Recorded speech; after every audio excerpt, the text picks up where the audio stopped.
je vais vous parler d'une histoire qui est tout de même un peu connue. Je dois dire, mais bon, au cas où certains ne seraient pas au courant. Vous vous souvenez des anciens épisodes de Mickey Mouse en noir et blanc des années 1930 ? Il y a quelque temps, ils ont tous été repris afin de les numériser pour les ressortir en DVD. Un seul n'est jamais sorti. L'épisode est dans un loop. La séquence passe en boucle. On y voit Mickey qui est en train de marcher devant des immeubles. La séquence ne dure pas plus de 3 minutes. En fond, la musique ne ressemble en rien avec celle des autres épisodes de cette époque. À la place, il n'y a qu'une sorte de claquement aléatoire sur les touches d'un piano durant 1 minute 30.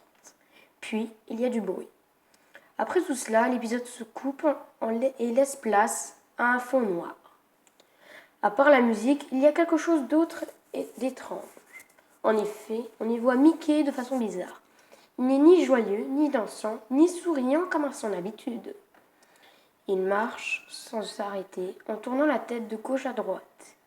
Il a un regard triste. On a toujours cru que l'épisode se terminait ainsi. Léonard Maltin était en charge de regarder les cartoons avant de les inclure dans la série. C'est ce qu'il voulut faire pour cet épisode, sauf qu'il décida qu'il était trop court pour un DVD. Il l'a tout de même numérisé pour en garder une copie digitale. Sauf qu'il remarqua quelque chose d'étrange. En réalité, il y avait un peu plus de 9 minutes de vidéo. En fait, l'image reste noire jusqu'à la 6e minute. Après ça, la séquence recommence. On y voit à nouveau Mickey en train de marcher. Par contre, la musique était différente. Il s'agissait de sons comme des pleurs, des gémissements avec des bruits assez étranges. Puis le bruit devient de plus en plus fort et confus.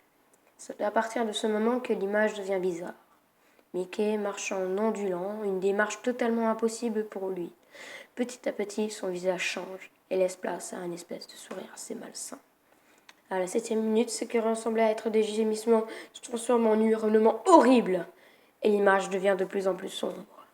On y voit alors des couleurs apparaître, ce qui est juste totalement impossible à cette époque. Le visage de Mickey commence alors à se déformer. Ses yeux se retrouvent en dessus du menton et son sourire à l'envers, en haut à gauche de son visage. Les bâtiments aussi se déforment et donnent une impression de flotter dans l'air. À ce moment, M. Maltin ne s'est pas senti très bien et a demandé à un employé de finir son travail à sa place en prenant note de tout ce qui s'est passé sur la vidéo jusqu'à la dernière seconde. Le hurlement continue et s'arrête brusquement sur la tête de Mickey avec un fond de bruit d'une boîte à musique cassée. Il reste plus de 30 secondes après cela, mais personne ne sait réellement ce qu'on y voit. Le dernier témoignage est celui d'un vigile qui faisait sa ronde à l'extérieur de la salle. Apparemment, à la fin de la séquence, l'employé est sorti tout pâle de la salle en trébuchant et il a répété 7 fois « La vraie souffrance est inconnue », puis a pris l'arme du vigile et s'est suicidé. La dernière image serait une page écrite en russe qui dirait « Le spectacle de l'enfer ramène ses voleurs là-bas ». À part lui, personne n'a pu revoir la vidéo. Des employés de Disney ont voulu s'approprier la séquence, ils ont tous perdu leur emploi.